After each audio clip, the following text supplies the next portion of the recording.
Bonjour et bienvenue à cette deuxième partie de la formation sur le harcèlement pour les enseignants. Dans la première vidéo, on a répondu à quelques questions répandues concernant le harcèlement et on a vu ces trois caractéristiques. La violence, qui est subjective, la répétition et l'isolement de la victime. On a tenté d'expliquer un petit peu les mécanismes de construction identitaire, de conformisme social et d'appartenance au groupe pour mieux comprendre comment il se met en place. Et aujourd'hui, on va voir les enjeux et survoler les principaux leviers. Et en exclu, je vous montrerai quelques extraits des programmes qu'on propose chez SoftKids. Je vous invite à consulter les vidéos suivantes pour aller plus en détail sur les moyens de prévention avec le développement de l'empathie et les moyens aussi de désamorcer une situation de harcèlement, qu'on soit victime, témoin ou harceleur. Allez, on commence par les enjeux. Même s'ils sont évidents, j'aimerais vous partager juste quelques chiffres marquants. Au niveau international, l'OCDE publie régulièrement les échelles PISA. En 2022, en France, 22% des élèves de 15 ans déclarent avoir subi une forme de violence au moins une fois par mois. On a aussi les chiffres de la DEPP, la Direction de l'évaluation de la prospective et de la performance. Donc la DEPP a mené des enquêtes sur le climat scolaire et la victimisation en 2018 sur le public de CM1, CM2 et en 2021 auprès des collégiens. Et au niveau du cyberharcèlement, 9% des collégiens et des lycéens sont victimes de diffusion de rumeurs, de photos ou de films humiliants. Et on sait que les filles sont plus touchées que les garçons, 11% contre 7% au collège. Et il y a bien sûr les autres violences, insultes, humiliations, mise à l'écart. Au total, 18% des collégiens déclarent avoir été victimes d'au moins une cyberviolence dans l'année scolaire. Et toujours selon la DEPP, 30% des garçons et 43% des filles de primaire ont peur d'aller à l'école.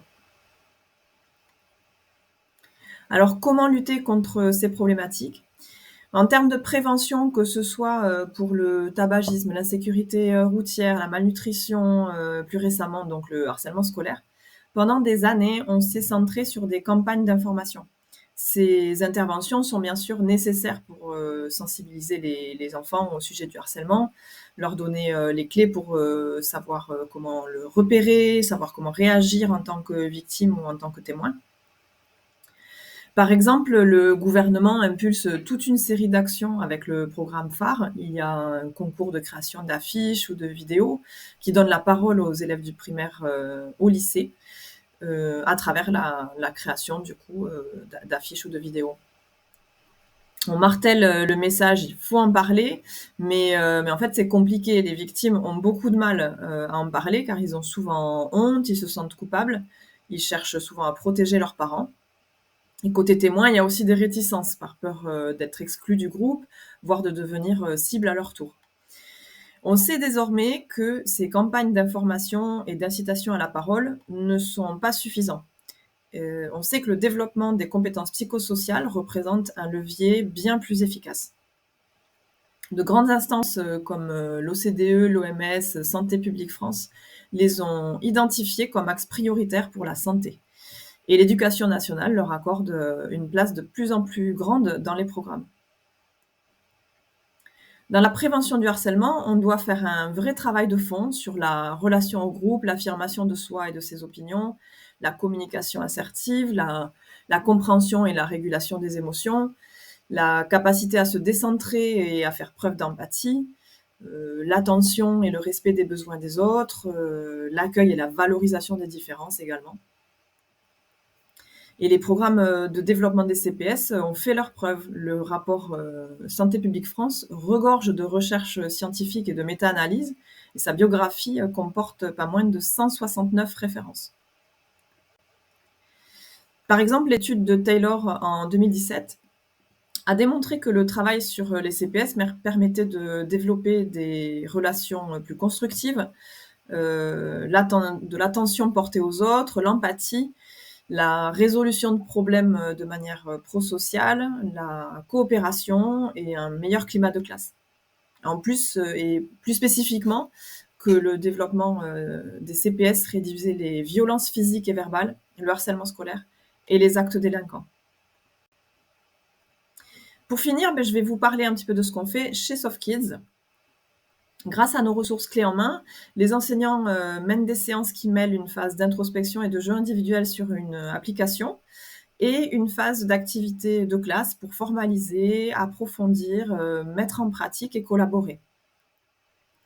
Alors voici quelques extraits de nos programmes. Au cycle 2 et 3, on propose un programme sur la diversité et l'inclusion avec des jeux pour définir les notions, un jeu de swipe, des mots croisés, des jeux de classement. Là, c'est un jeu pour découvrir différents types de handicaps, les handicaps physiques, mais aussi les handicaps moins visibles, les handicaps mentaux, psychiques, les troubles de l'apprentissage. Ici, on voit un jeu de drag and drop dans lequel on déconstruit certains préjugés et stéréotypes, comme les Anglais font tout à l'envers par exemple, ou les filles ne parlent que de mode, etc. Dans ce jeu de labyrinthe, on apprend à repérer différentes situations de violence naissante ou de harcèlement avec des exemples concrets.